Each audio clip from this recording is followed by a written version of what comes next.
యేసు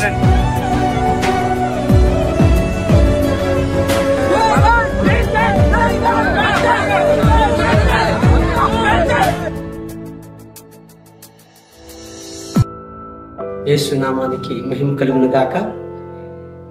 మీతో ఇలా మాట్లాడడం బాధగానే ఉంది.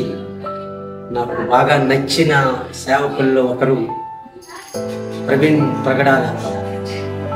ఈయన మరణ వార్త విని చాలా కుమిలిపోవలసి వస్తుంది. దైవజనుడు ప్రాణత్యాగం చేసి దేవుని యొక్క సువార్తను ప్రకటించిన సంఘటనలు నన్ను చాలా కుమిలిపెట్టేట్లు చేస్తూ ఉన్నాయి. దైవజనుడు ప్రభు కొరకు చాలా పోరాటం చేసినాడు. ఆ మరణం మీద చాలా అనుమానాలు ఉన్నాయి. ఆ దెబ్బలు చూసినప్పుడు ఎవరు పుట్టినట్టుగా అనిపిస్తుంది. ఇది దేవుడు చూశాడు.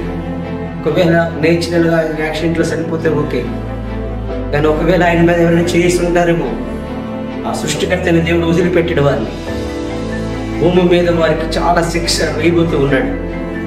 దైవజనుడిగా కుటుంబాలను దర్శించమని దేవుని అడుగుతూ ఉన్నాను. ఒకవేళ ప్రవీణ్ గారిని దేవుడు ఆహ్వానిస్తే, ఆయన దినములు సమాప్తమైతే, ఆయన సేవ సమాప్తమైతే, దేవుడి కొరకు తను ఏమైతే చేయాలనుకున్నాడు చేసి ఉంటే, దేవుడు తీసుకుని ఉంటే చాలా సంతోషం, దేవుడికి మహిమ. అలా కాకుండా ఎవరైనా మతోన్మాదులు ఆయన మీద దాడి చేసి ఉంటే దేవుడు వారిని ఖచ్చితంగా శిక్షించాలని దేవుని అడుగుతూ ఉన్నాను. అలాగే ప్రభుత్వాలు కూడా దీన్ని సరి తీసుకోవాలని విజ్ఞాపన చేస్తున్నాను.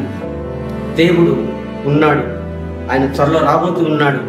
ఆయన రాకడకు ముందు అనేక మంది ప్రభు కొరకు ఇలాగే శిరఛేదనం చేయబడతారు. ప్రభు కొరకు నిలబడినారు.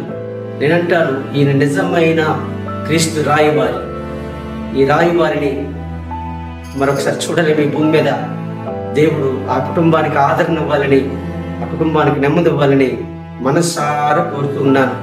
సృష్టికర్త మినిస్ట్రీస్ తరపున వారి కుటుంబానికి ప్రగాఢ సానుభూతిని తెలియజేస్తూ, ఆ కుటుంబానికి పరిశుద్ధాత్మ దేవుడే ఆదరణ ఇచ్చి నడిపించును గాక. ఆమేన్, ఆమేన్.